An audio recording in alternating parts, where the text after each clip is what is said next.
Yes, we've got my good mate, Martin Ritchie. What's happening, young man? How are you? No, we're not good mates, man. After your comment on Runes' thing there, but no, good to see you, mate. Oh, I said you were the best player. No, I think I said you were. I think I said you were the best player, no? Honestly, when I seen that, I was thinking, I can't go on his show here. The worst player, the worst player to play for Swindon that season. He can have a beast, by the way. I think the quote was. I was thinking, well, I only made 4 appearances, by the way. What, that first season, did you? I signed him. You were nervous wrecking training the first time you came to. The what? Sorry. You were a nervous wrecking training the first time you came. Sorry, this is the honest truth. When I signed up, I'd been on loan to. I went to Dagenham, and I went there, and the manager sort of, I don't know, John Still. It was the manager. He's old school. Literally, if you couldn't do anything else, just hook it at a corner flag, and he was dead happy with you. He's chuffed. And it was like, it was so easy. I went there, just did that, scored a few goals, did really well, and loved it. And then my next one, I went to Notts County, very similar, sort of. I don't know. I went there and I was like, I was a player there. I arrived in the team. And then Swindon was different. Obviously, it was like there was a good group, and there was like Protz, Dougie, Alan Sheehan, some good players and like characters as well. And I was thinking, like, wow, these lads are a bit old school. And whereas at Portsmouth, I've been with obviously top players. They were like nurturing me. And then I went to Swindon, and I was thinking, well, these lads are on my back here straight away, day one. And I remember the box, Dougie was rapping it in at me, just fizzing it in at me. I was thinking, no, he can't, this geezer's having a laugh here. Like, he was fucking swazzing us. And it was sink or swim at Swindon, man. It was ruthless, man. It was sink or swim. But yeah, no, I've got to be honest, that I think experiences like that, though, make you realise that what it takes to maybe be mentally strong enough as well. Because, I couldn't agree with you more, to be honest. That first year, every day in training, I was like, I was nervous, and when I went back, I probably reflected and thought, I need to be stronger mentally. Right, we'll come to that in a minute, but there's a few things I want to ask you first before we get on to the career. How's Emma and the kids? Is she still got you on toast? Yeah, she's got us on toast, man. I'm doing all the bath times, nappies, dinner, the lot. Like, because I'm not here a lot. I've been. Oh, it's good. So she's let you stay up later because you're off school tomorrow. No, staying school. They're in bed. The routine's religious. They're in bed for 7 every night, so it's pretty good, to be fair. It makes it easy. Does she still love me? No, she hates you, man. She always thought you was a bad influence. What made her think that? What is it? You're just constant on the beer, aren't you? I honestly, everyone I speak to now says to me, "Oh, Swindon, what was it like this, that, and the other?" And I always talk about you and Cads and what we was like when we played together and how good it was. But both you and Cads, really, I thought Cads was going to kick on and go like, obviously he's had a good career anyway, but Cads was the man, wasn't he? He was like, for me, he had everything. Like, he should have really played at the top of the Premier League, really. That's what I was going to say to you. I was speaking to Cads today. He says that we can't even thank us for getting him his move. In fact, came a long way. Remember, he used to drive a smart car, and Cads used to drive up to you and say, "Oh, Matt, you want to stick that in my boot?" And Cads had arranged it, didn't he? I was knocking about in a smart car. Cads had arranged it. I was doing about 90 miles a day as well. Going back and forth. I need to pull you up as well, because he did thank us, actually. He convinced us to sign for Portsmouth. Told us it was a great club. What he never told us, it was the worst fucking Portsmouth team in the That's bad timing, that. You need That's why I'm sitting here, mate. This is why I'm sitting here. He's got his t-shirt on. You need a little bit of luck in this game. That's one thing I always think. But yeah, no, I don't know. Was it a bad moment then at the time, do you reckon, at Pompey? It was just a transition period, wasn't it? The pish, absolutely pish. I was chilling on that now, and at least I would have had a laugh. And you told me to go Pompey. You've been running through bushes with Martin Allen. Someone else I need to tell everyone, because this sums you up. So I signed for Portsmouth. He's through that neck of the woods. He says, "Oh, come on, I'll take you for something. Take you to a nice place. You and Emma, me and Steph." Where did we go? Not a nice gaff, mate, and used to have got trackies on. Ordered 3 courses, Chateaubriand and everything. I think I ended up paying the fucking bill. No chance. No chance. 100%. I remember it. You was the one that picked the restaurant. It was a stinking restaurant as well, but yeah, I remember. Yeah, but tracksuits, that's me. I mean, we actually saw some people. We went out for a drive this morning, seen some people in some jeans, and them said, "Why have they got jeans on? Never worn jeans in her life either." I was thinking the same thing. It's yeah, jeans and that, they're not for me. You know what I'm like, tracksuit. You used to buy the baggiest things in All Saints, man. Anything baggy that All Saints had, you would buy it, innit? Yeah, that was a fact. I got to be honest. I had a lockup full of clothes, and I went through that a few weeks ago at the start of this thing, sorted it all out. There's some bad gear in there from Swindon days, bad gear. In fact, you'd probably like it all. I'll send it up to you. Send it up there, man, I need it. Right, before we start, don't have you getting me confused with Steve Bruce, all right? He's better looking than you. Oh, brilliant. Right, here we go. Ready for the whole career, young man? Yeah, I'm ready, man. Right, started off at Portsmouth. You would not stop banging on about them, your first love. Where did they pick you up? What was it, Boycott? Yeah, I played for Gosport Borough. I was only 5, playing at my local. Yeah, it was 5. Yeah, I was playing in the under-60s, but I was only 5. I was, and then the fella Dave Hurst, his name was, a scout, and he said to me, after we won the tournament, he said to me after the tournament, we want to take you on to my mum and dad, and obviously, and then from then I started training with Pompey, and then, as you know, it was just really the club that I always loved and always went to support, and never really. I mean, Southampton had a few sniffs when I was younger, but I was a Pompey fan, so for me it was always Portsmouth. Oh, mate, what a club, eh? Yeah, it's a shame what happened to it, really, because like you said the other day, it was flying, like the FA Cup final, and even in the Premier League, got into Europe. I remember watching Milan at Fratton Park, things like that. It was unbelievable, and then just it fell off the edge of a cliff, really, and just ended up with side Ferry centre midfield. But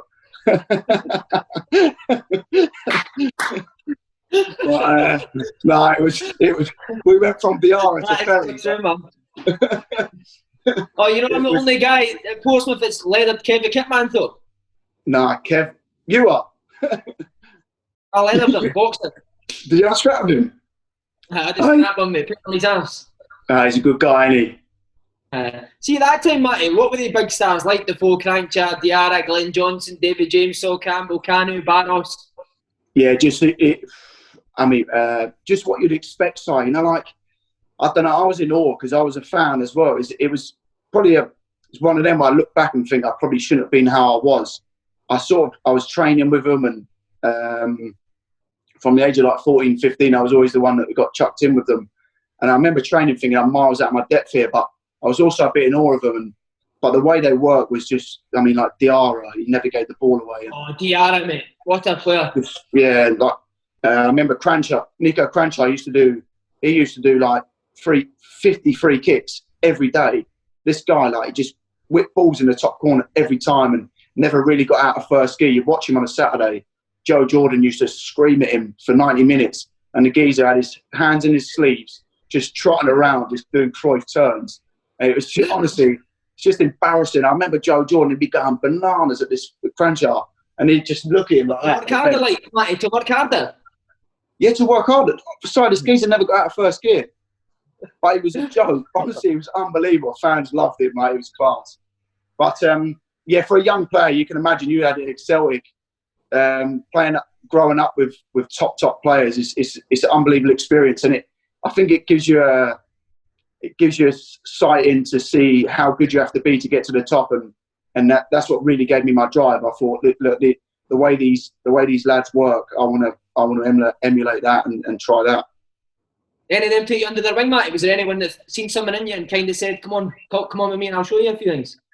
Yeah, probably around that era was probably a little bit young. I was still in and out of the building. I was still at school and that. But when I left and I was a scholar, it was Michael Brown, Richard Hughes. That was the sort of group, and Herman Ryderson, Sylvain Distin. So we still had some real good top players there.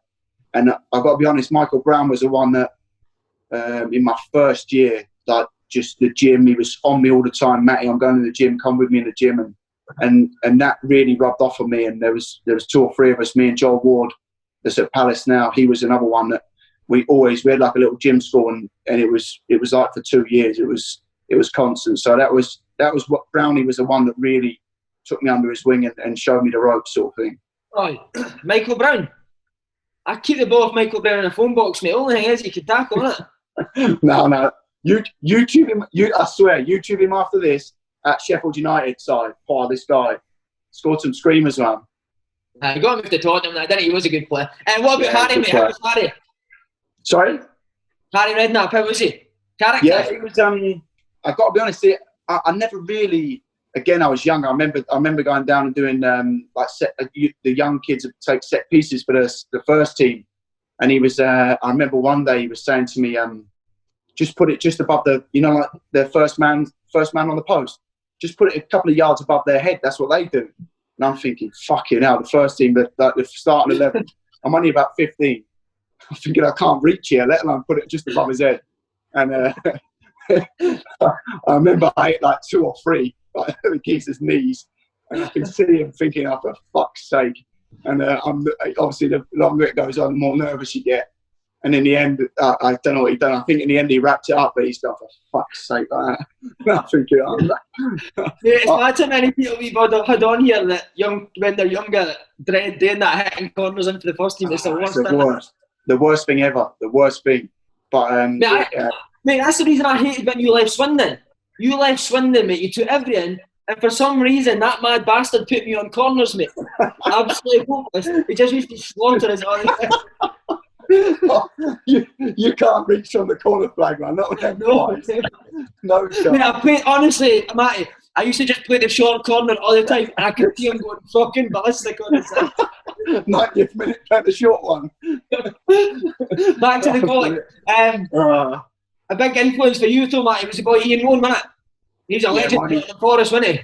Yeah. I had Paul Hart and Ian Rowan. Obviously, you know Paul Hart from our Swindon days. But so didn't get me started, man. Yeah, Ronnie was a winger and sort of took me on and worked with me so many hours after training, and when the other lads had gone in, and it just talk about crossing and finishing and where to run and good areas and things like that. I had a really good relationship with him, and yeah, he was a big part of my development for sure. Was Harry as harsh on kids as he was on first team boys? No, he's worse. So I got to be honest, son. His pre-season was the worst until Di Canio's. Definitely, it was like just running, relentless running pre-season. I remember and the goalie had to get in with you, and it was double old school, but really, really good. And him and obviously Ronnie was a bit younger, so it was sort of balanced out a little bit. But yeah, no, he was ruthless with us young lads. Yeah. FA Cup, did you get to take much part in it? Yeah, I did in a way. Yeah, there was I think there's 3 of us, me, Joel Ward again, and I think it was boy Lenny Sower that we had a left back who was young, and we actually travelled with it. Hopeless, never heard of them.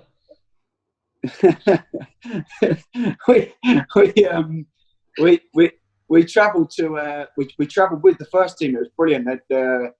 We went up. We travelled up the night before, stayed in the hotel, and then we went to the game. On the bus and that. So that was obviously, as a fan, as a Portsmouth fan growing up, that was unbelievable. I actually went from my garage the other day. I got the suit and my tie and that we wore. So that was really good. And I remember Boateng on the day was unbelievable. And we were unlucky really not to win it. But I think we did drop us for a free kick, didn't it? No, I'm talking about the FA Cup that they beat Cardiff, you clown. What? I'm talking about the FA Cup that Portsmouth actually won. Oh, give us a break. That was about 13. That's a breather. All right, so the one that they got beat in the final you're talking about, Drogba. Fucking hell. Is that your research here or what? That's a shambles, mate, to be honest. Unbelievable. What's going on here? I said the questions, you should have looked. Oh, but so you were on the bus for that game, though? How they wanted Drogba's going? Yeah. This is the late one. This is against Chelsea. So were you in the dressing room in that? Yes, yeah. That was a late one. I was probably, I don't know, maybe I was 17, 18 then. So yeah, Sorry, it's because you look about 40. That's why I thought you were. Do you want to start this again? Right, Tony Adams. What about him? Did you get any dealings with him? You were on loan at Dagenham when he came in. No, I was alone. Yeah, he had a few passings with him and sessions and that, and he was actually quite a good coach. I remember training and him being a real. Yeah. How do you know that? What, did he do that at Portsmouth? Yes. Mate, did you see on Sports News when he was managing a team in Spain? And there's like a video, you've not seen it, and he's doing that. I haven't seen it, but he used to always talk about shape, and he'd always be using his hands, and obviously he's got massive arms and legs, hasn't he? So yeah, no, he was. But he was quite a good coach. I don't really know what happened, to be honest, but. Yeah, no, he was obviously a character and had respect of all the lads because he was a top player. But I don't think his reign ended too well. Matt, you see, when you were there, could you tell like the bubble was going to burst? Could you see signs that when you were at Pompey? Not really. No, I mean, as a kid, it was like everything was just good. It was always like everyone said, "Oh, it's a big club," but really the stadium wasn't. The stadium was getting a bit tatty and things like that, but. No, not really. I can't say that I've seen it coming because we didn't. Oh, it was some of the boys driving about in some decent motors and some decent gear, huh? Yeah, well, you can imagine. I don't know if it was like it at Celtic, but even as like first year scholars, second year scholars, we've been there. There was like 2 or 3 of us that were probably the better players, and we've been there. We were on like 90 quid a week or whatever, and then we started signing like foreign boys on like $2,000 a week. And they were rubbish, and all the local lads are like, "What's going on here?" Like, he's Pony, and he's on $2,000 a week, and he's driving around here. He had like a BMW or something, and we was in Citroens and Peugeots and that. It was scandalous, but I don't know where any of them are now. So, did any of the big boys sort you out the door for like doing the jobs or that? Did any of them sort you out with a bung? Do you know what? I think you might have. You might have knew the fella, David Thompson. You know the centre midfielder was at Liverpool. What a player he was! We David Thompson, Yeah, he came to Portsmouth and he was the same size as me. And Big Kev said to me, "Matty, get on Tomo's boots. He's a top man, and he'd give you loads of boots." I was, you know, I'm like for boots and all that. Yeah. I was like buzzing. So I was on Matty Taylor, Gary O'Neill. They were like the players I looked up to, and then Tomo, and Tomo, I think he gave me about 600 quid one Christmas. I was fucking buzzing. Can you imagine? Yeah, can you imagine 600 quid? Oh, sorry, honestly, mate, I was absolutely buzzing. He gave me Mizuno's. He used to wear little white Mizuno boots. I had like 20 pairs of them throughout the season. It just take the boots. Oh, it's brilliant. Well, but things like that you never forget because even like now, obviously you don't have the kids do your boots now, but. Certainly when I did have the kids doing my boots, even when I was not on anywhere near the money I'm on now, is I always made sure I sorted the younger lads out. And I don't know, I think things like that stick with you. As you know, I remember it now. I know, but 600 quid to use, it's only 200 quid, isn't it? Because you'd had to give them before, hasn't Yeah, you're a prick, man. I see on that subject. How much are you on now? Right, mate. Here's where your career starts. Are you ready? February 2010. Short loan comes to Swindon under Danny Wilson. Why did you come to Swindon on loan? What was the thought process? Only club that wanted you? No, honestly, yeah, really, it was that was the first. Was that season as in the Premier League? I don't know. So that season. That was the season after you just. Final, wasn't it? Yeah, that was the year you got to the playoff final. Yeah. So the reason was Portsmouth. I can't remember. I don't know whether I get mixed up with my seasons because there was one. That was the season I was at Portsmouth with Steve Cottrell basically in the Championship, and the season in the Championship I played the first 10 games. I played at left back actually, and I felt like I was doing well. I was desperate to sign experienced players, and I said in an interview recently about Portsmouth that I was on borrowed time, and I knew that he was trying to sign players to replace the younger lads, and I was going to be the first one out of the team. But once I had a taste, I've been on loan to Dagenham and Notts County, and had a taste of playing first team football. I didn't want to sit on the bench and watch really, and I backed myself to go on loan and play. And I got to be honest, it didn't really work out. That was actually what I've just told you about as the season after, but the season before was just a loan after Notts County. And as you said, I came and it was hostile, man. The group we had, like Jonathan Douglas, Sheens, I think Danny Rose was there. He'd tell you his opinion. Like there was a few in the dressing room, weren't there? They're too tell you. David Prutton as well. Yeah, Prutz. I actually had a run-in with Prutz one day, and I had to text him that evening. I was sitting in my room, I couldn't fall asleep. I was thinking, I'm going to have to get his number in and say sorry, because we had a Barney, and he's one of them chaps that he could, I don't know, he could make your life hell if you didn't like you, couldn't he? It was a ruthless, like, Dougie was the one, right? Yeah, Dougie could crack at a manager, couldn't he? Like, he would hate this problem, but Dougie could, like, slaughter a manager right in front of everyone.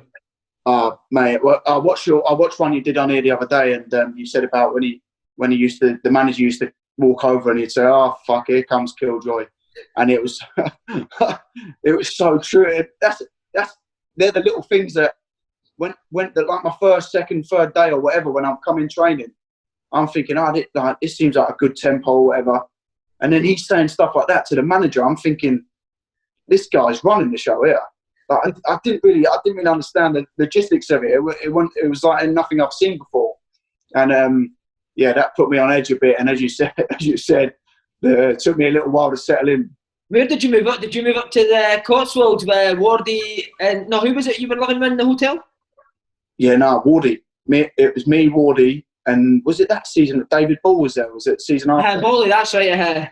Bally, yeah. So it was the three of us, and I mean, it was good in that, but it was weird, really, when you think about it. We're all sitting in a kitchenette, I think it's called, and just a bedroom with a kitchen, and just train, get some food, and then go home. It was a strange way to live, but it was a good experience, really good experience for me. And as I said, I was probably out of my depth there as well at the time, and taught me a few good lessons. So why did you come back then? If you said it was hard and you didn't really enjoy it that much, why did you sign permanently? And then I got called back when I was the worst player, you says. No, when I got called back, Portsmouth had no players. They had some injuries or something, so I got called back. And Wardy, do you remember Wardy was flying that season? Yeah, flying. I remember signing, and I was on the bench a few games, and I only got in the team because Wardy got injured. And then I was thinking, why is the manager signing me here? Like, this guy's on fire. He was a joke. And so Wardy got injured. I got in the team, and then, as I say, I played 4 games, and then Portsmouth called me back because they had no players. I was on a bench at Spurs at White Hart Lane, and the manager said, "Matty, go get warm." I'm buzzing, thinking I'm going on here. And then Herman Haridsson went down, snapped his Achilles, and he had to come off, and I never went on, so I never played. And then it went on, and then I actually made my debut later on in the season. But the reason I come back to Swindon was, I don't know, when you feel like you didn't succeed. I didn't succeed, and I don't like leaving things unfinished, really. And that was probably the biggest reason. I knew my opportunities at Portsmouth were going to be limited. In the Championship, as I said earlier, Cottrell wanted to get experience in the team, and it was his team. I respected that. And Swindon wanted to take me, and I thought, you know what, I didn't make an impact like I wanted to there last time, so I want to go back and prove to people like you who thought I was shy that I was actually half a player. Right. And then we signed you, and then we get relegated that year. Sorry, honestly, man. To be fair, mate, if Charlie Austin never left, we would have stayed up. But yeah, but I remember speaking to my agent, and I think I signed like a loan, and then I signed permanently in January. And I remember saying to my agent, like, really, do you think I should go permanent? We're struggling. I think we're like 14th. Danny Wilson's putting up things on the board saying we got blocks of games and how many we're winning. I'm thinking, we'll probably come about mid-table here. I thought we'd win the league. He thought we were in the game, mate. I can see, man. About 6 weeks later, we're relegated.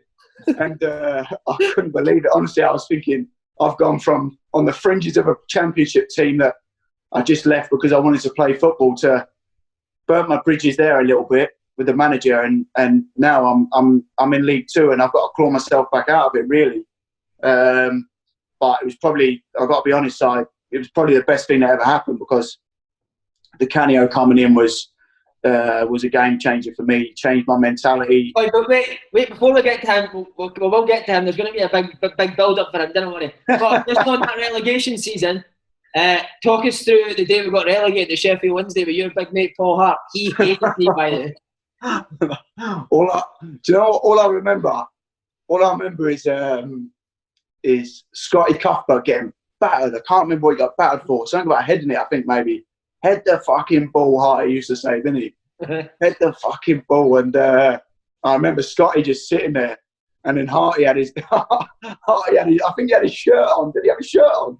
He had like his shirt. Yeah, he had his shirt on, and he just his 1 foot up on the bench, bollock naked, just walking around in disbelief at Scotty Cuthbert. Right. He was absolutely raging, but he was bawling, mate. He was funny, man. And when he lost it though, when Paul lost it, he could go, couldn't he? Oh, he used to say, he used to say at the centre halves, if you can't head it, just fucking elbow them in the back of the head. I'd be sitting there and thinking, well, Harry, if he does that, we're going to end card.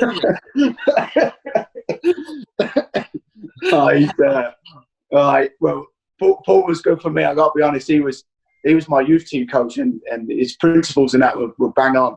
Oh, but, mate, he's been a good manager. His Forest team was brilliant, but you were just shite, weren't you? Could you tell Charlie Austin would go to the top? Yeah, he was. I was. I don't know. I couldn't believe how big he was. Like when I first come, I was only there with him a little while, really, because it was the end of that first season and then the start of the second season. But I couldn't believe how big he was. Like, his quads were massive, and he was so powerful but raw. And I just remember him wearing baggy Copper Mondials and just smash. He was just like charging through people and smashing the ball. Just smashed everything, and everything went in. Everything he hit went in. And yeah, I got to be honest.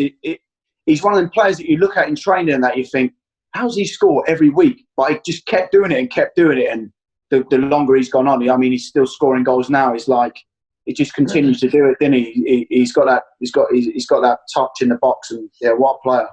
I see how you were like you are the ultimate pro, like probably the best pro I've played with. Like attitude's amazing, but did it used to annoy you how much we would drink in that? I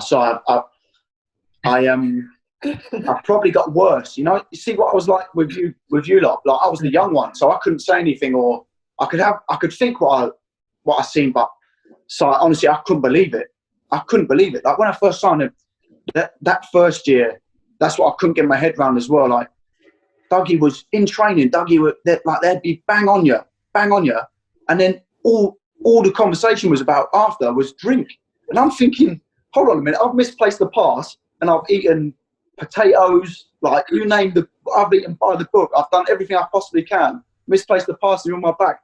You're sinking 10 pints of Guinness on a Saturday night and moaning at me. Like, you know, like that. I was thinking, wow.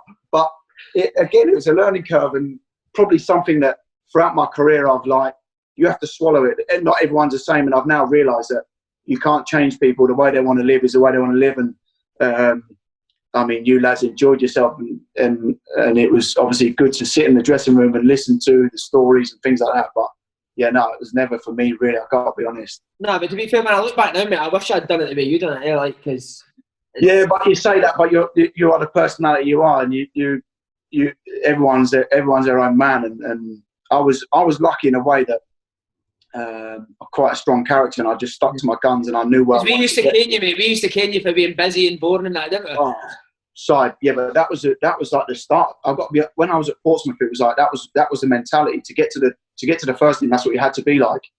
And then when I come to Swindon, it was like everything I do is busy here. Like I go and have a stretch, it's double busy. I play head tennis with JP, it was busy. I was thinking,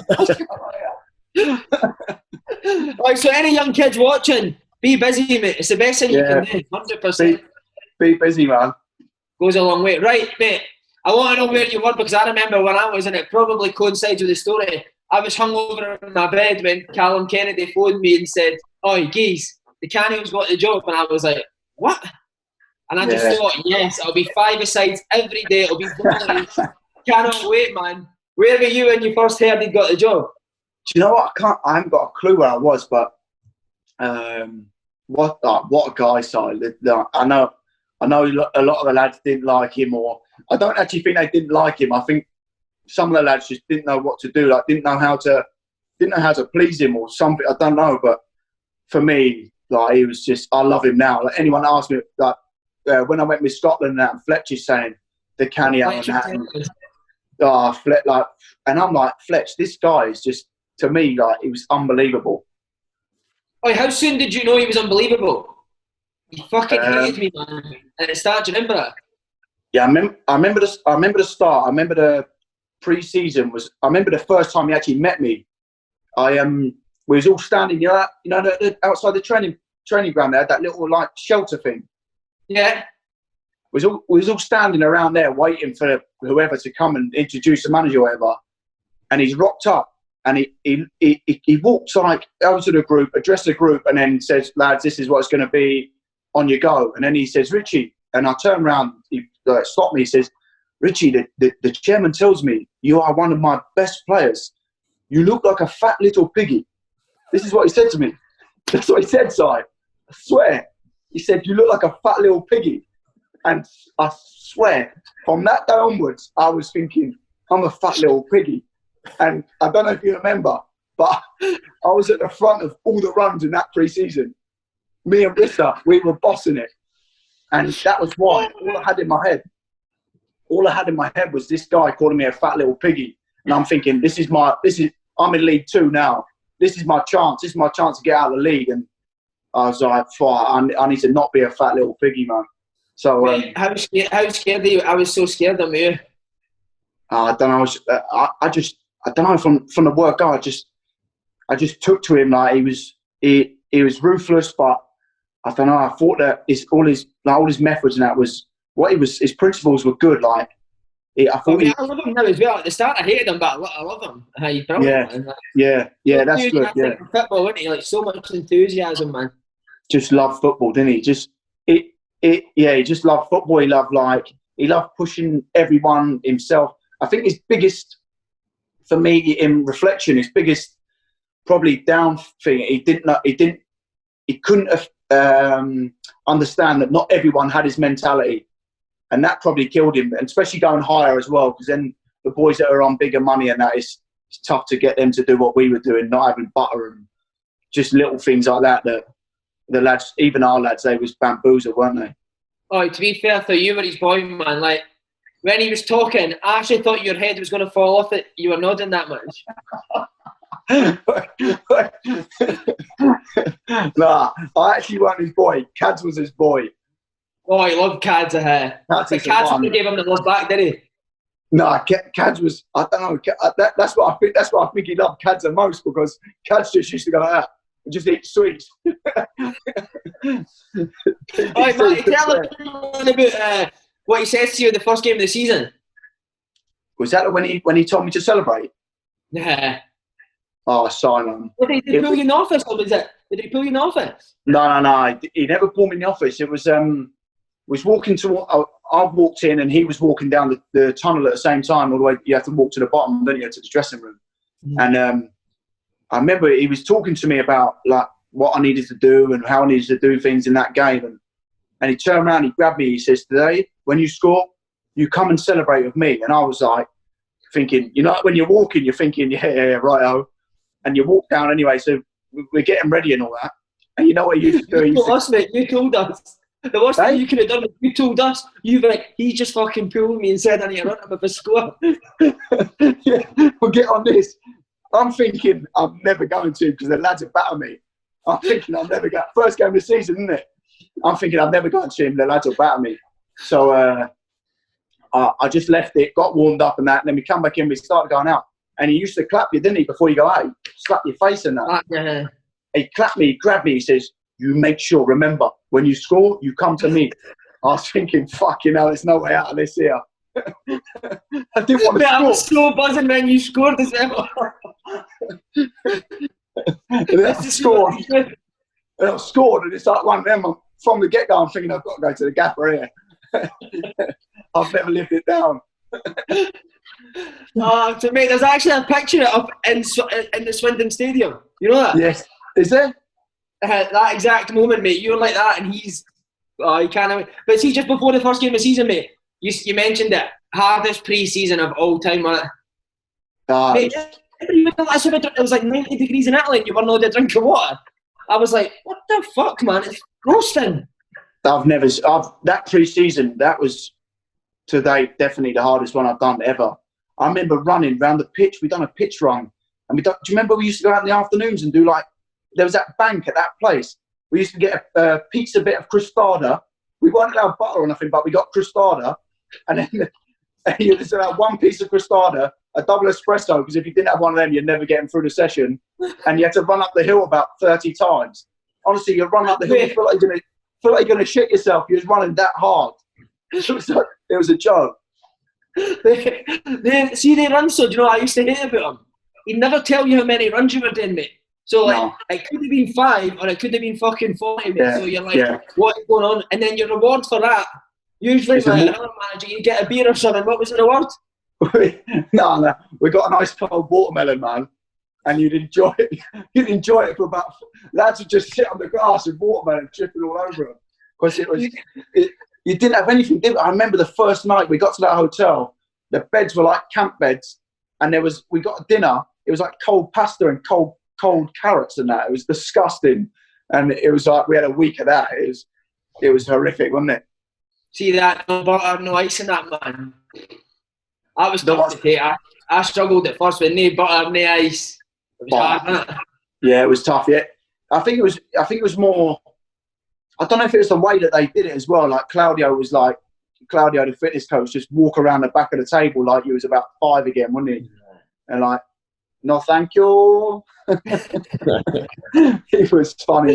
He actually would pick things off your plate with his hands, wouldn't he? Yes, he'd come over the top of your shoulder and go, not today, Ritchie. Like that. Unbelievable.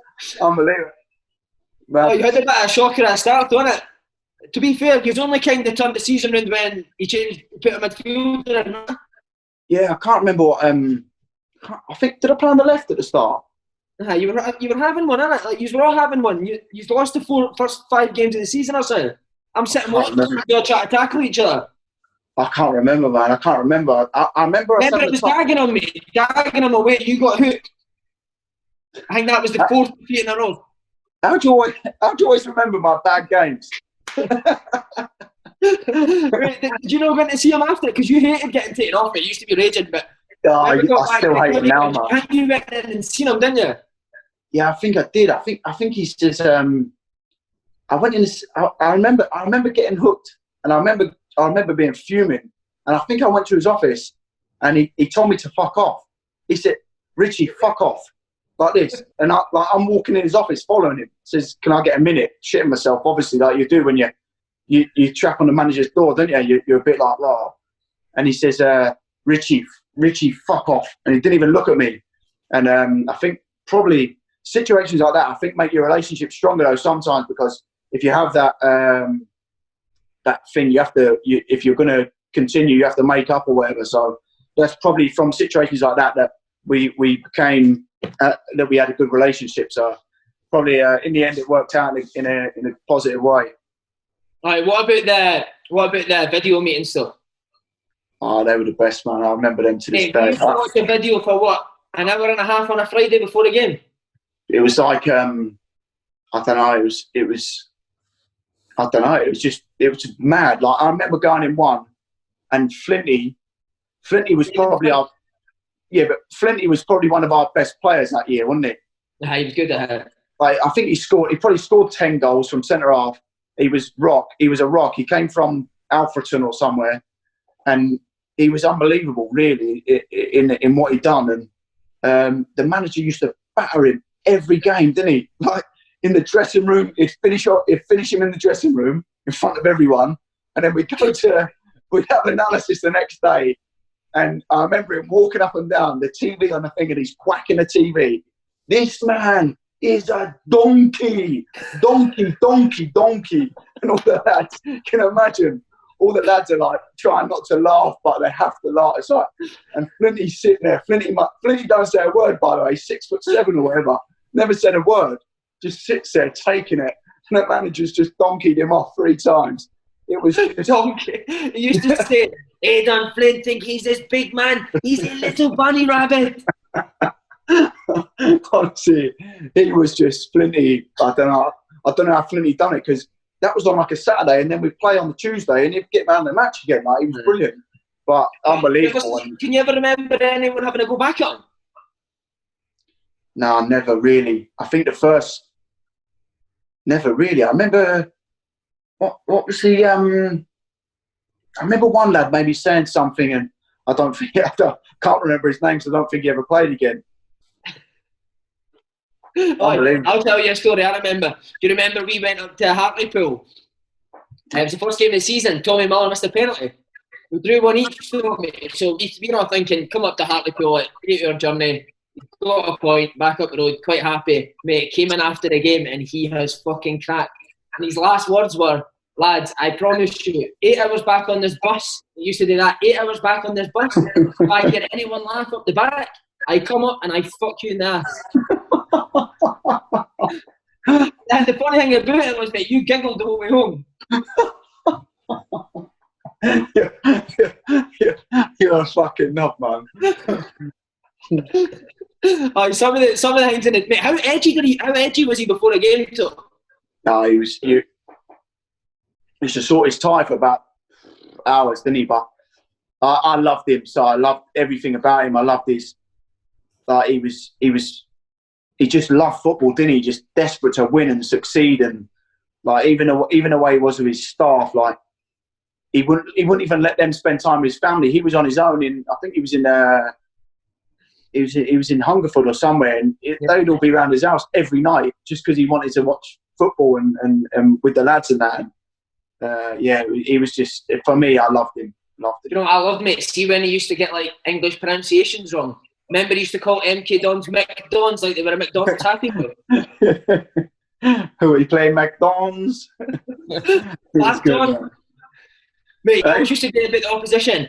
This guy, shit, small, little bull. Remember that? Yeah. 188, big fella. He was good.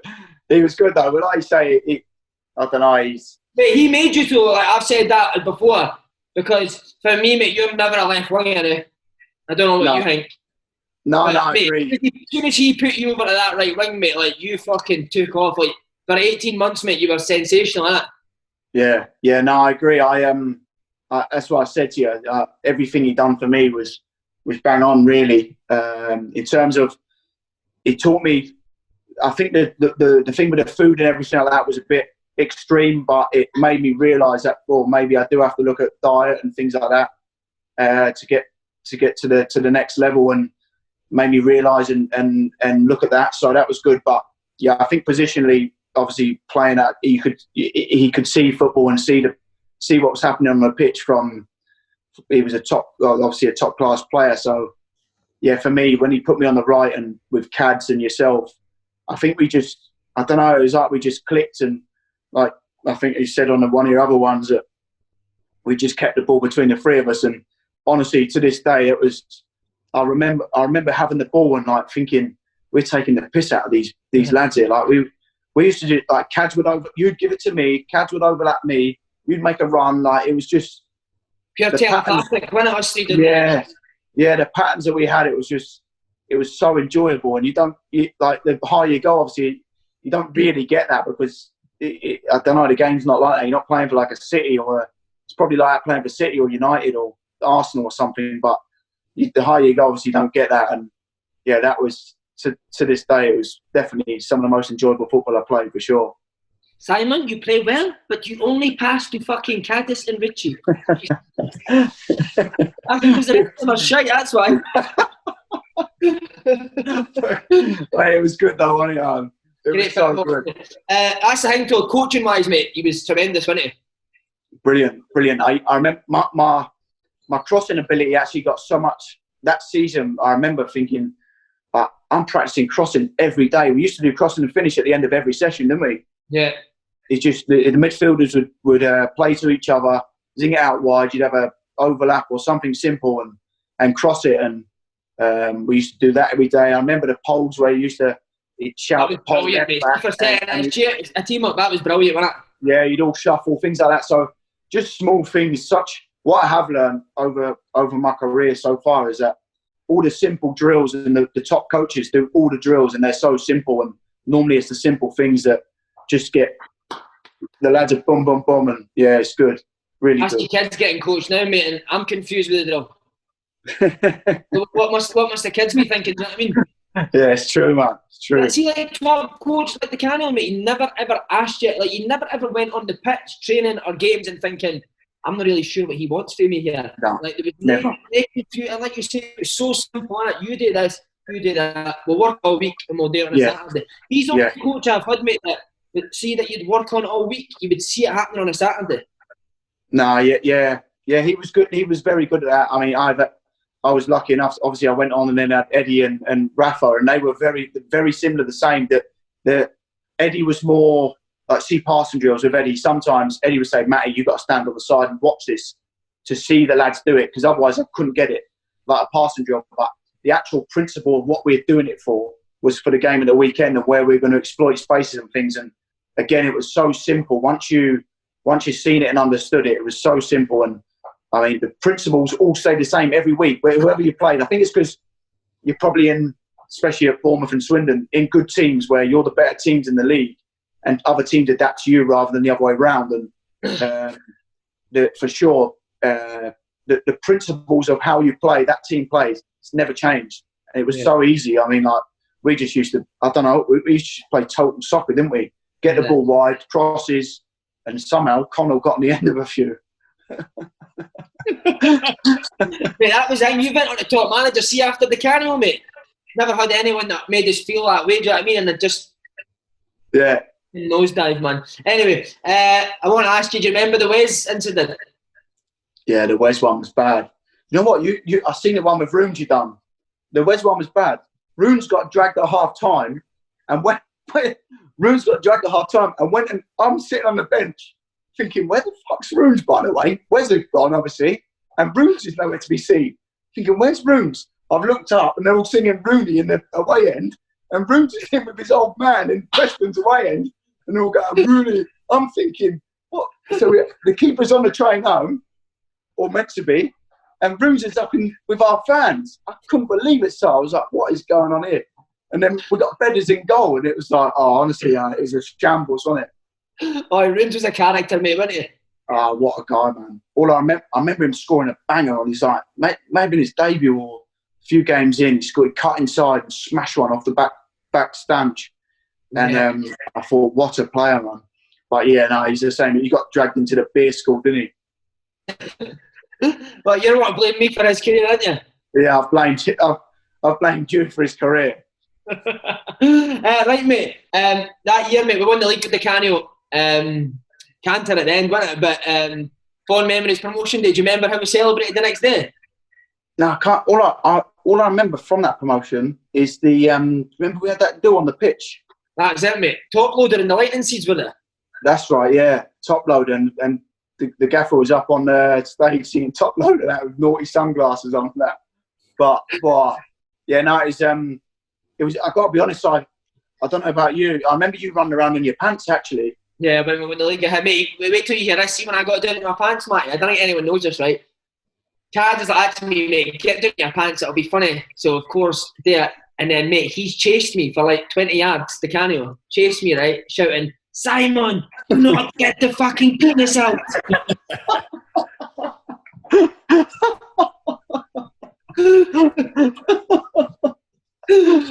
Oh, mate, you remember when he caught us going out before that final?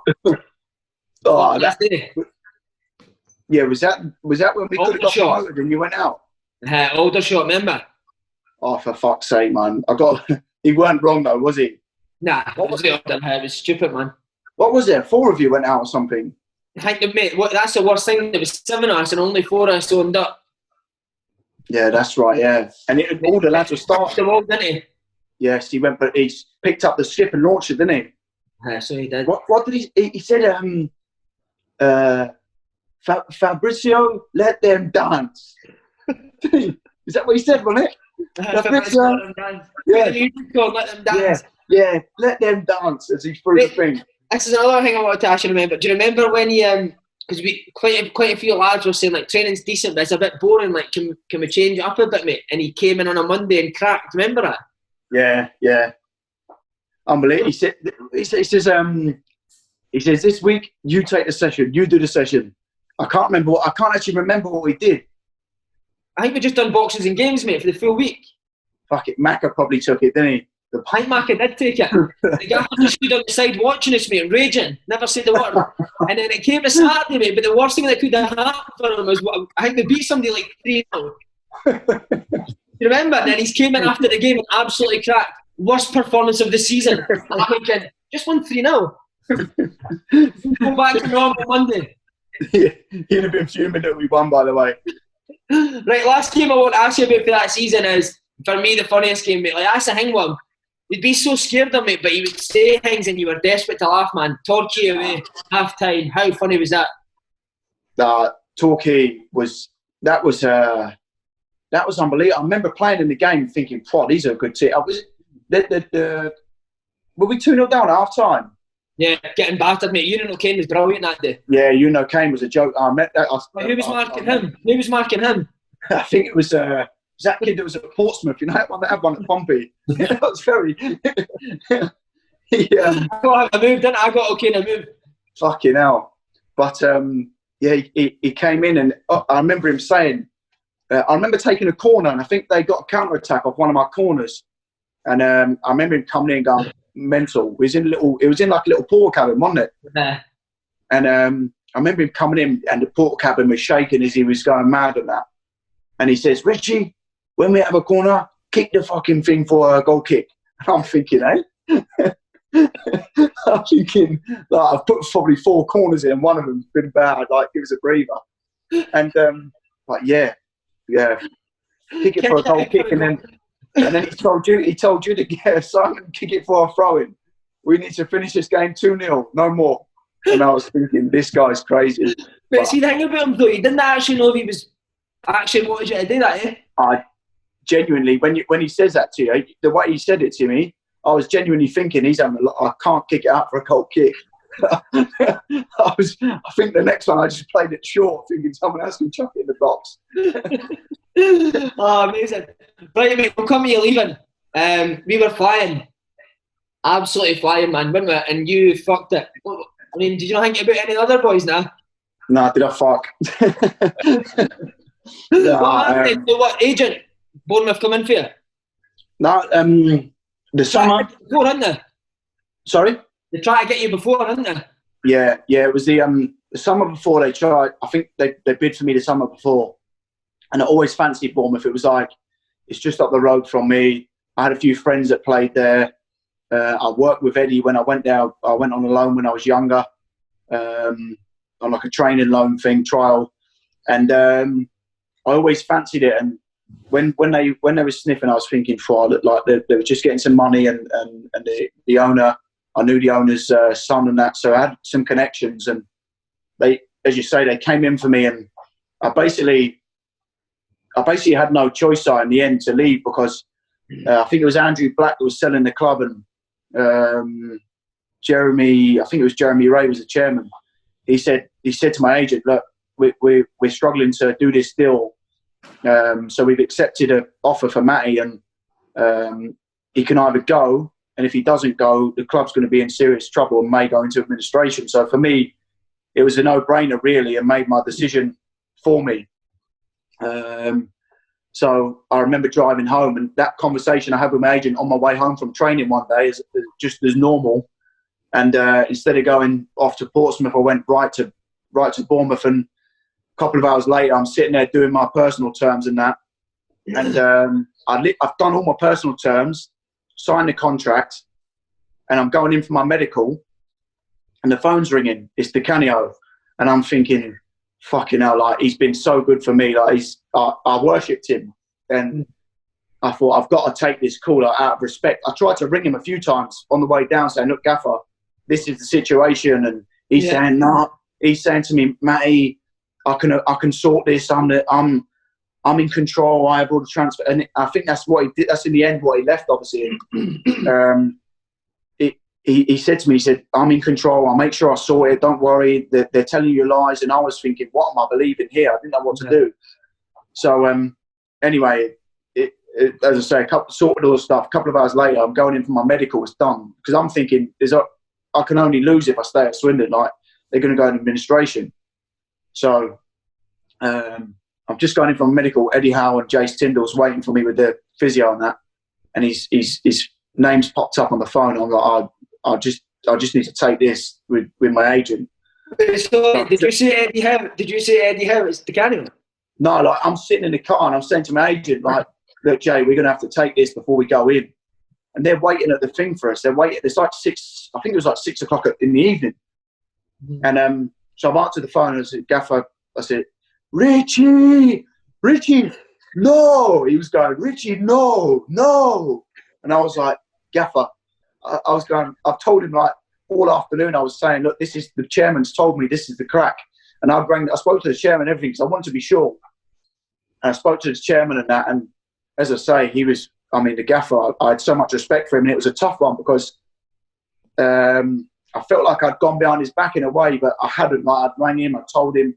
Yeah. Like, obviously, there was miscommunication at Swindon's end with the Gaffer and the chairman. And the Gaffer was obviously not he wasn't kept in the loop of what the situation was with the football club and financially and stuff. So for me, it was a no-brainer. And obviously, the rest is history. And I was so buzzing, really, to sign for Bournemouth and work with Eddie, who was such a big influence on my career. Did the Gaffer say he was going to drive down? Did he say, no, Richie, wait, I'll drive down?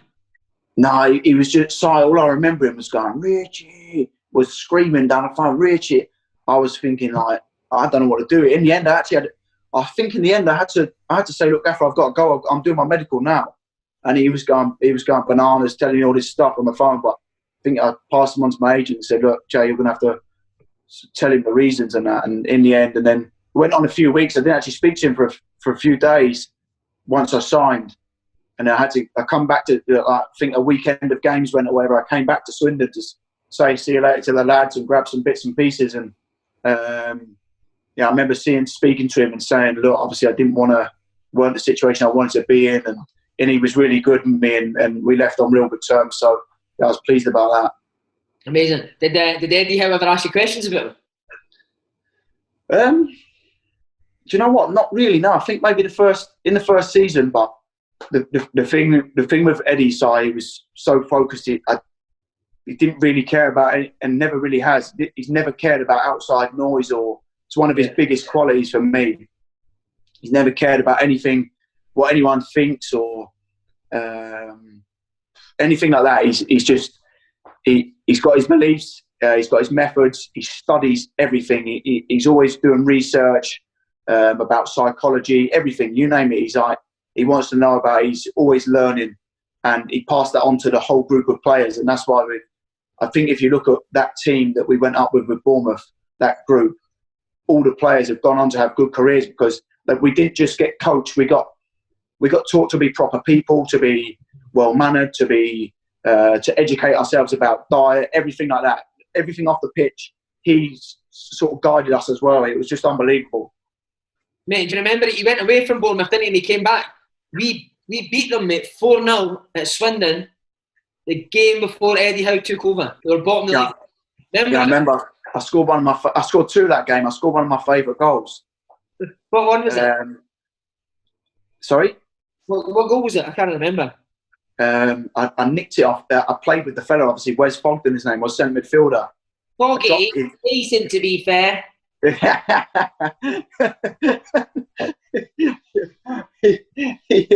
I nicked it off him, just took a touch on my feet, smashed it, and went in the top corner. Yeah, it was one of my favourite goals. So I remember that game. But he was Eddie. I mean, Eddie for Bournemouth, just been, everyone knows the story and that now. But it was. What you're saying, so was there a time where you maybe weren't reaching the standards that you expected of you, and he had to tell you? No, not really. So I got. No, I was so fit. That year. I remember, obviously, Di Canio got us in great shape, and I was so fit. And that's what Eddie's sort of first principle is: make sure you're fit enough to play the way you want to play and press. And I went in, and I didn't play at first. I went in. I played left back, and I remember I made my debut at MK Dons at left. I came on left back. I put in a few really nice crosses, and that was it. I didn't even. I was thinking I've signed here to be like I think I was one of the top goal scorers in the league at the time, and I'd signed, and then all of a sudden I was playing left back, and I was thinking, fucking hell, I'm playing left back here. Like, was this a good move or not? And 4, 5, 6 games in, I'm still left back, but really enjoying it. And he kept saying to me, look, mate, you're doing really well left back. Just keep going. I know you're out of position, and I'll get you in your position soon enough. And he did, and we got promoted that year. I think we won it. Did we win it that year? No, we didn't win it. We was it League One we won, or League? Yeah. League One was, Matt. He's in the same league as us. Yeah, but there was one. We went up second. We didn't win League One. Right, okay. We got beat at Port Vale on the last day, I think it was. We got beat at Port Vale away for the last day. We never won. So we come runners up, but we got promoted. So yeah, no, it was that season. So it was a weird one, because obviously any move in January is a strange one, especially when it's not like you've gone from a mid-table team to the top 2 teams. I went from, I think Swindon were first and Bournemouth were second. Yeah. So it was a strange feeling, but yeah, and obviously it was brilliant for myself individually and for Bournemouth. Would Eddie get on, boys? Like, could he crack after a game in that match? Because he seemed quite nice for the outside, but is there a ruthlessness to him? Yeah, he's got that. He's got that thing with the same as what all top managers have. He makes players want to please him, and you want his recognition. You want him to tap you on the back and say well done. And however long I worked with him for 4 or 5 years, and still in the last day you're working for him, you're exactly the same. You always want him to please him, and you never really know what he's thinking. And it was he was. But sometimes he could crack, but he never cracked without thinking. He always had a method and a reason, and he was good. He was really good. Was it? Would he set goals? So, like, see, when you went in League One, would he say to you, my aim is to get Bournemouth to the Premier League? Like, that's where I want to be? Probably not, no. But I think when I remember when I signed, he said, look, I think they were on a great run. They were on like maybe 12 or something unbeaten since he come in. And I remember when I signed, he said, him and JT, the assistant, said, look, we're really pushing this year. If we don't get promoted this year, we'll be right in the mix next year. The chairman's obviously backing us, and it looks good. So he always knew that he wanted success, but I don't think anyone could have predicted how quickly we had success. Like, it was promotion 1 year in a championship to find our feet, and then the next year we got promoted again, and then sustained in the Premier League. It was to get that much success in such a short space of time was unbelievable. Yeah, that championship season, man, I remember watching these on the telly and thinking, I played against most of these guys on my whole time down here. Like, how did Eddie make them all better players? Because it was like Harry Arter, we played against him in the FA Cup for like Histon or something. Remember that? Yeah. He played for Woking or something. Something like that, mate. Simon, all these guys were about the lower leagues. Like, what did he change? Did he make them all better footballers, or was it people that you said? No, it was everything. So I did everything. He worked on everything. The amount of team meetings, the amount of people he brought in, especially when we got promoted to the Championship, the club changed. We like the food got better, the psychologists, things like that, like little changes that made such a big impact. And the biggest thing though was Eddie's desire really to succeed, and that just went through the whole team. And we're all at an age where probably a lot of us had knockbacks from bigger clubs. Charlie Daniels was at Tottenham as a kid, and H was at Charlton, and obviously we signed Wilkes from Coventry. It was like everyone was so hungry to succeed, and we had a group with all the same mentality, with all the same goals, and including the manager, the club, everyone. It was like everyone was pulling in the same direction, and it really was unique and unbelievable to be in, because I don't know, Eddie's thing was just we got promoted, raise the bar, keep doing what we're good at, never go away from our principle. You'd have loved this side. We played total soccer, and I remember on the season we got promoted. No, in the first year we used to get pumped 4-5, 6-1 sometimes. I think we got beat 6-1 game, 5-1, 4-1, and we batter teams, but we get pumped 4-1. So it don't make no sense. But we just took too many risks. Really, the first year we just played total football and never went away from what Ed said was our principles. He always just said to us, lads, do not panic. Whatever you do, keep playing. Like we do set pieces side. I'd have to make like 3 passes before I'm putting the ball in the box, and I'm thinking, fucking, I've got to make 3 passes before I cross it here. But we do a set piece, we do like a little thing, and we score. It's like, and he keeps telling you, even if it don't work, Matty, have bollocks, keep doing it. And it was just always believed in what he was doing and what he was telling us. And then all of a sudden, everyone was the same. Everyone did the same thing, believed in it, and we just got success. So it was unbelievable. Obviously, we were a wild changing room at Swindon. Is it a complete opposite of Bournemouth, or did you still get the mad characters? The what? Sorry. Like our dressing room at Swindon was like mental. Was it the total opposite of Bournemouth, or did you still get 1 or 2 mad characters, or would Eddie Howe not have any of that in the dressing room? Yeah, no, none of it. Not. Like, see if Eddie had walked into the Swindon dressing room, boom, it would have changed. That year in League One, anyway, with the drink culture had gone. We were just everything was ultra professional. Like the lads were in the dressing room talking about what protein they're having in the evenings and things like that, rather than what beer they're having. It was mad, honestly. Yeah, you'd have hated it, but right, it works so that. Yeah, what about when Flinty used to put page 3 on John Bostock's every Nah, Flinty, to this day, yeah, I'm not actually too sure who it was, but for about a month, Flinty and Joe De Vera, I'm sure the culprits, put deep heat in my pants, man. I swear. They put deep heat in my pants for about a month. They did it against you, but you were getting them back, weren't you? You know, there's something you're carrying that as well. Eh? You know, it was tit for tat, though, wasn't it? Like, it was one day you would do something, then the next day they would do. No, I'll tell you what happened, right? I kept getting deep heat in my pants, so I was thinking, right, I'm not going to say anything here. So I never said anything. And I was like just watching the changing room when I'd walk out and then I'd come back in and check, thinking I'd catch someone in the act. But I never caught anyone. So I thought, fuck, this is Joe De Vera or Flinty. So I started attacking them, and just deep heat every day, both of their pants, deep heat. And it went on and on and on. I think one of them put fur cones in my car on that one day, and it was good. But we had a good dressing room. It was good. I tell a story about Di Canio, when you seen Di Canio driving in, but what was it, a pheasant in his motor? Fucking hell. One day he saw it. Like, obviously, this is the manager. You're thinking of, but the manager used to turn up in like big coat, big leather biker jackets and that, didn't he? Clover was brilliant, wasn't it? Yeah, his clover was great. And he used to have his sunglasses on. One day a car come flying in the thing. There's like speed bumps, isn't there? No. In the car park. He's come flying in the car park, jumping over these speed bumps. Thinking, who the fuck's this? Thinking it's a drive-by or something. And it's the gaffer. He's got Move Like Jagger on. Full blast. He's pulled out the thing like he's in a movie, and he's jumped out. He's like, fucking pheasant. big dead pheasant hanging out the front of his bonnet.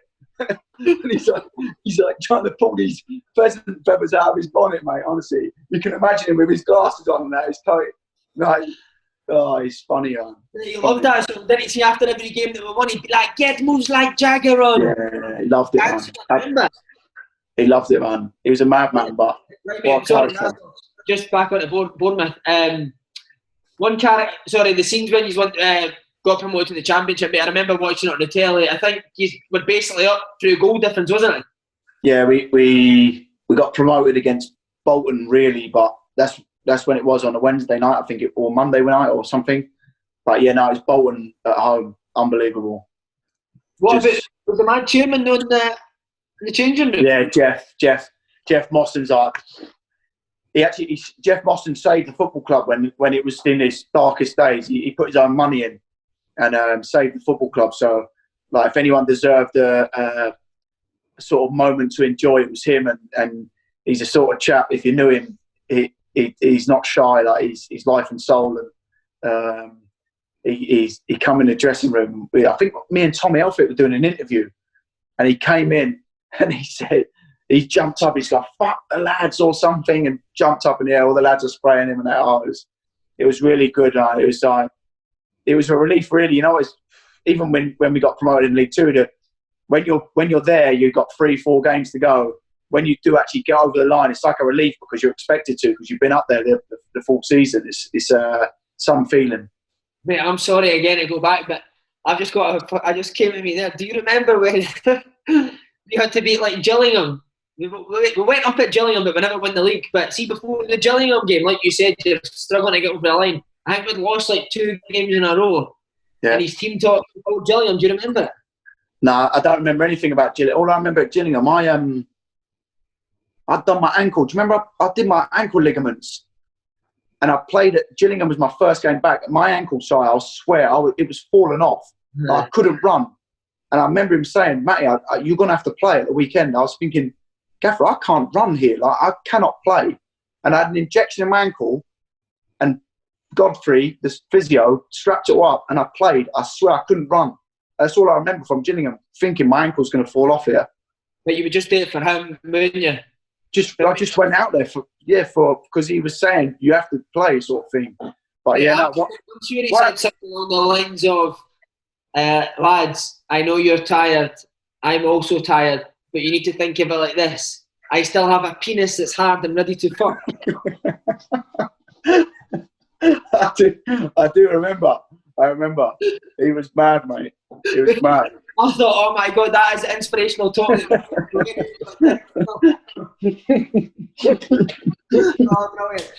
mate, I need to ask you about after Bournemouth. We've had loads of people on here telling stories about his Celtic days. I was a young kid when he was there, mate. He was off his nut. Did he totally change at Bournemouth due to Eddie Howe, or was he still a wee bit mad? No, I mean, I've got to be honest. I would say that there was that everyone, as I said, was ultra professional, Arthur included. But the international break was when Big Arthur could go missing. Like, he was international break or FA Cup. He never played in the cups ever. We had who was a goalkeeper? Sorry, Begovic now. No, not when I was there. It's Ritchie. All right, okay. So it was Big Arthur and Feds, and in the cup, Feds would play in the cup, and Big Arthur, like, from that Saturday, we'd have a cup game on the next Saturday. Big Arthur would be gone. Like, he had, I don't know if he had an agreement with the manager or what, but it was like you'd never seen Art on a FA Cup week build up to training ever. And then, sorry, what a guy, man! What a guy! Like, just just come in. So professional on the training pitch, and obviously what a goalkeeper! Like that's the first thing about him. What a goalkeeper! And come in, train for. I mean, to be fair, he only trained for half an hour, 40 minutes, and then he was away. But he'd go through spells. He'd go through spells of, like, he'd go in the gym for 6 weeks, smash it, and be on it, and then the next thing you wouldn't see him in the gym and again for another 12 months. Like, he was, but. Yeah, FA Cup weekends and internationals. Like, I don't know about AWOL, but I think the manager probably knew where he was. But he had an agreement with the manager that you get a few days at the end of it. Right, I know he's an ultra professional, mate, but surely it was a 2-game ender after getting promoted to the Premier League. No, what happened? We went out in Bournemouth.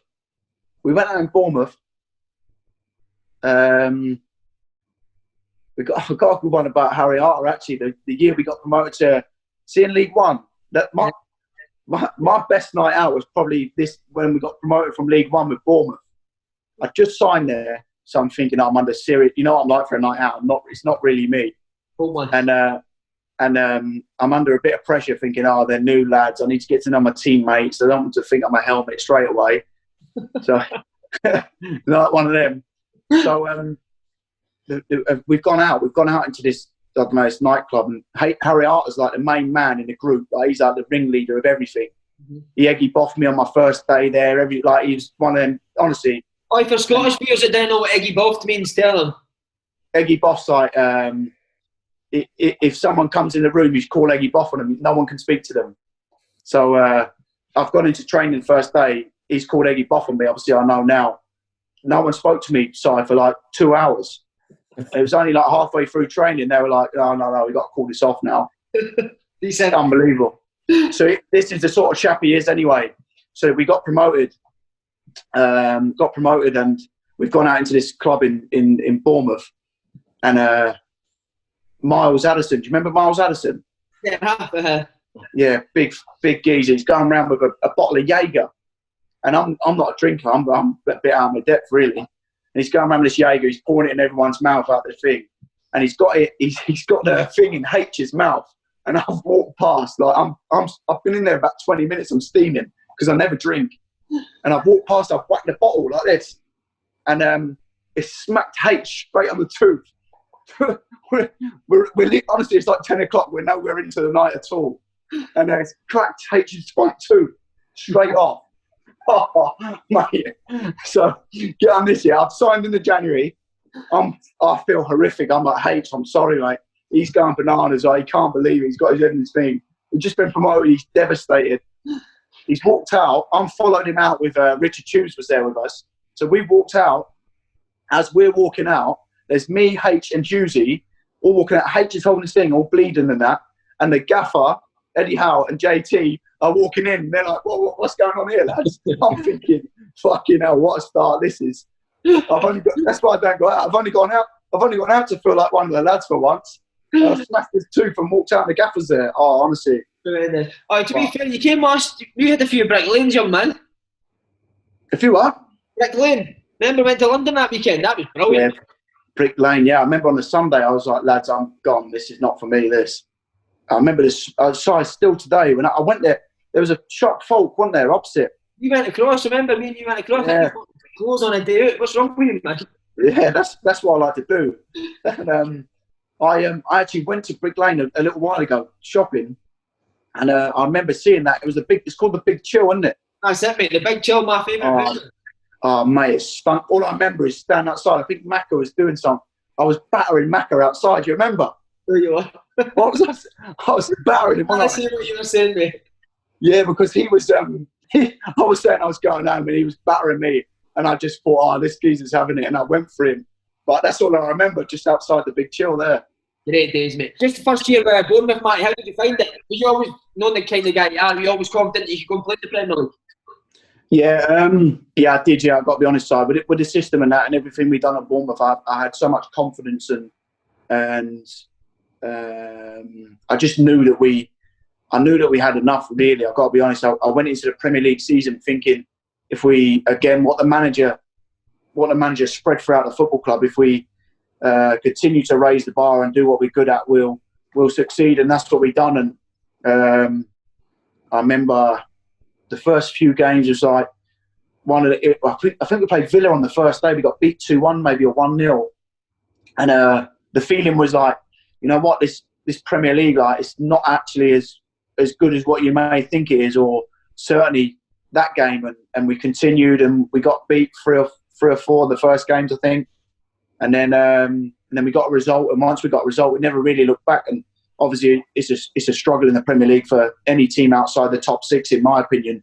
The first thing is get safe and get to 40 points. But we managed to stay safe, and then obviously I moved on after that season. But yeah, it was an unbelievable journey that I had with Bournemouth. Right, mate. So you've basically been up Eddie Howe's arse all night. Why would you leave Bournemouth then? I don't know. I felt like it was just time, you know. When I went away in the summer, and I never wanted to leave. It was never on the cards, and it was just getting ready really for the next season. And then my agent rang me and said Newcastle were interested. And as soon as he said that, I don't know, it felt like such a big club and a new challenge. Obviously, I've been on a journey. When you've been at a club for 4 years, I think it was 4.5 years. It's a long time, isn't it? And I don't know. I just felt like maybe it was time, and financially it was right. It was something that I needed to do really financially, and also the challenge of a big football club. So that was really the reason. And obviously, I left there the same as I left Swindon. Really had a great time, had a great relationship with so many people at the football club, and still do now. And it's just something that I needed to do for my career, really. Was Eddie Howe all right with that, Matty, or was it a wee? No, I remember that summer I was on the phone to him and the chief exec trying to sort of put my case to them and say, look, this is the reason why, and the reasons I wanted to go. And obviously, financially, it was much better for me, and it was something I really wanted to do, and I had my heart set on it. And I'm like, once I wanted it and I knew it was there, I didn't want to give it up. And luckily enough for me, Eddie and Neil Blake, it was in the end, agreed that if I didn't want to be there, and not that I didn't want to be there, as I did, but if I wanted to move on, I felt it was right, then they let me go. So they agreed a price, and it got done. Well, I want you to be honest, because I've asked people listening to probably tell lies, like, how buzzing are you when you see that contract? Yeah, I've got to be honest. It was I never. Yeah, it's one of them where you think this is like, it was the longevity of its side, really. It was at Bournemouth. Bournemouth had actually offered me a new contract. We're in talks with my agent in that sort of towards the end of that season. It was like another 2 years or another year, or and a bit more money. And then Newcastle came in. They offered me a 5-year contract, and a 5-year contract's like, I don't know. It's a long time, and it's security. And when you've not, I didn't spring on the scene and earn big money straight away. I had to fight for every penny, as we all have to do. And yeah, I'd never really thought I'll ever earn big money. And for me now, this is what I would call a good money and life-changing contract that I managed to go there, do well, and I've just signed a new one at the start of this season. So I'm really pleased, and hopefully I can set myself and my kids up for a nice, comfortable retirement. Oh, that just shows a difference in your mentality, because I would be thinking I could go and have a beast for the first 6 months and get a 4.5-year pair. Oh, Newcastle told me, what a club, eh? You're another level, man. Oh, Newcastle, mate, what a club, man. Yeah, great club. It's Wait, how quick did it hit you? Sorry to interrupt you, mate. How quick did it hit you how big a club it was? From the minute I got there, it was like, oh, this is like, I don't know. You see to go to the ground, like you drive in the back of the stadium, and you drive like basically down onto the pitch, just in one of the corners, and like the security take your keys. You walk down, you walk in the dressing room. Like I'd never at Swindon, we had to walk through like 30 fans. Yeah, like 30 fans, and you have to fight them off and that as you're going in. And it's like, I'd never been used to that, and it was just unbelievable. So it was like wow, this is what top football clubs are like. And I got to be honest, it was brilliant. The first season, I just loved it. We was in the Championship, and we had a great team, unbelievable team, and we did really well. It was great. It was brilliant to play, and obviously the manager Benitez was a big pull as well in that. And you talked, Matty? Yeah. I spoke to. Did I talk to him before I went?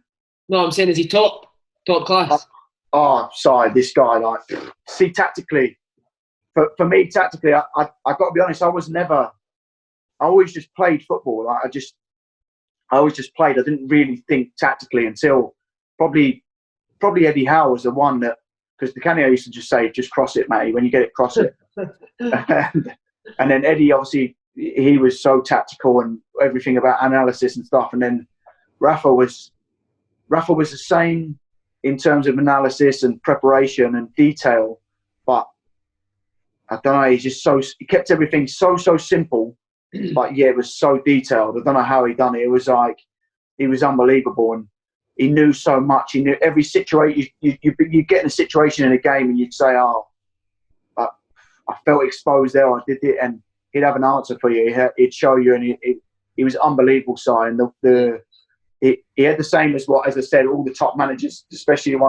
Eddie and Di Canio and Rafa, the ones that I've worked with, that they make you want them. They make you always want more, because I don't know. They have this thing where they've got a hold on you. It's like you always want to impress them. He never said "well done" to me once, ever. Benitez, ever. Not once. I remember Gerrard saying that as well. Is that true? So he never says "well done" to you? So I honestly never to anyone. By the way, like Dwight would score a hat trick. Dwight scored a hat trick against Norwich. Last 5 minutes, scored a hat trick. We would beat Norwich, massive game, 1-4-3. And he came in. He's like, "Well done, lad. See you tomorrow." And you're thinking, hold on a minute, this is what's just happened out there is unbelievable. He's like, "Well done, see you tomorrow." If you win, he says, "Well done, lad, see you tomorrow." If you get pumped 4-0, "Well done, lad, see you tomorrow." That's it. Like, so then when does he when does he then tell you what you done well and what you done wrong on the Monday? And then he don't really even do that. He just on to the next one, on to the next one, on to the next one. This is what we're doing. He never really go back and dig out, like, say if we went for a bad patch of like 2 months, he'd say, "Right, lads, we keep doing this in this stage of the game, or we keep doing this in this scenario or this pattern," and it'd be like, "To fix it, we need to do this." But he'd let it happen 2, 3, 4 times and then jump in and fix it. And you might say, "Oh, he should recognise that and jump in the first time." But I don't know. It was like he wanted to sort of see if the players worked it out themselves. If we didn't, then he'd step in. And I don't know. So he was unbelievable. Oh, you see, just on the car park thing that you're talking about. Remember football Phil at Swindon? Yeah, right. I remember a few at Swindon. I used to get there early. I used to sit in my car. Yeah, you used to come for games at what, 12 o'clock? Yeah, because I lived in Ferry at the time. I was living like, it was probably an hour and 20-minute drive to the ground. So I used to think I'd definitely not ever being late for a game. Imagine with Di Canio, you're late for a game, you'd never be seen again. So I used to have pre-match at like 3 hours before, and then just leave. As soon as I eat my pre-match, I'd wake up, bit of breakfast, and then go. And then I'd be at the ground for like 12 o'clock. I'd have something in my car, and I used to sit in the car park, and Flinty was always early as well. I used to sit in my car park because he was a nervous wreck, wasn't he? I used to sit there in my car, and there was like 20 fans, all of them the same every week, weren't they? Just sitting there. And I used to think, right, Flinty would get out. He loved it all, like get out, sign all the things, and I'd just sneak round the back. Like fight. It was carnage getting up the alleyway, wasn't it? Mate, I remember that football, Phil. Sometimes I would get a lift with Flinty if Joe De Vera wasn't taking us. But one day, Flinty and Joe De Vera sat in the front of his Q7 and I was in the back. And that football, Phil, mate, would get to your motor before you'd even parked your car. So your car was driving in, and he would be following the car into the car park, walking, right? So he comes up to Flinty's window, he starts banging on the window, and he goes, "All right, Ferry, what's this I hear you've got a Veruca?" I remember. So Flinty's like, "Watch this, right?" So I'm in the back seat, Flinty's in the front seat. Flinty puts his window down, he goes, "All right, Phil." Phil pops his head in the window, mate, right? As he's popped his head in, Flinty starts putting his window up. So Phil's head's going like that up the window, right? I remember. His head's out, and I go to Flinty, "Put my window down." So Flinty puts my window down, Phil comes to the back seat, puts his head in, and again he does the exact. This went on for about 10 minutes. He just goes to the window.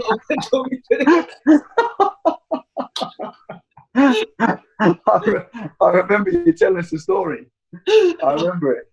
Oh, mate, see, what I was going to say is, see, when you do sign that big deal with Newcastle, do you think back and think, like, I've done all this, I went through all this shit to get here? Yeah, definitely. Obviously, I think Portsmouth was sort of the thing that gave me. I think if you don't have a goal, see, not having a goal, it's like you can lose your way and lose your way on the path. And I always had in my head I want to play in the Premier League, and I was told by so many people, "Oh, you're too small, you're not quick enough, this, that, and the other." And I always just my biggest thing was probably that I recognised what my strengths were, and I just always my desire really got me to where I was. But yeah, no, for sure. When you sign the contract, I got to be honest, I signed it and I thought I'm signing this, but I'm sacrificing so much. I've always been sort of one of them that likes being at home, and I was lucky I was at Portsmouth, and I've been on Notts County was the furthest I've been, but I'd always really lived at home, and it was tough going to Newcastle to move away from my comfort zone, really.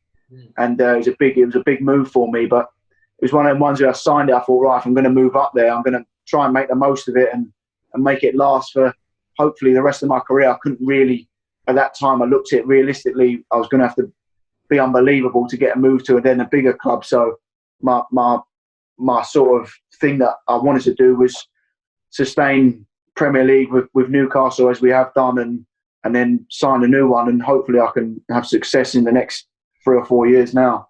Right, I want to ask you this as well. You go into a top Premier League club in Newcastle. How different is the standard for not just Bournemouth, but for being in League One? Is it massive? Like who was an absolute joke? The standard was the one that actually stuck out for me. I went there in obviously the pre-season. I arrived, and they was having a bit of an overhaul because they'd just been relegated, and Gini Wijnaldum was still there. Wow. Sorry, this geezer. Like, he didn't want to be there, so you can imagine, like, he's training in, like, first gear every day. And he must have trained for maybe 6 weeks. This guy is just smiling, constantly smiling. He didn't want to be there, but he must think I've got Liverpool just sitting on the back burner, because this guy was just smiling, and he never gave the ball away side. Like, everything he'd done, he was, like, going in number 10 positions, like, tight little pockets.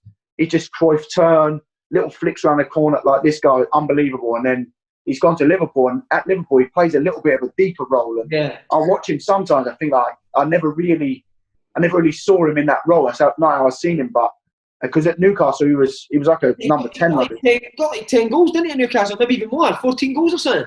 14 goals, yeah. He was like a striker really at Newcastle, and I never really seen him in the position he's playing for Liverpool now. But obviously he's gone on to Liverpool, and he's now a massive player and part of their team. So yeah, no, he for me was the one that I thought, wow, this guy's a joke.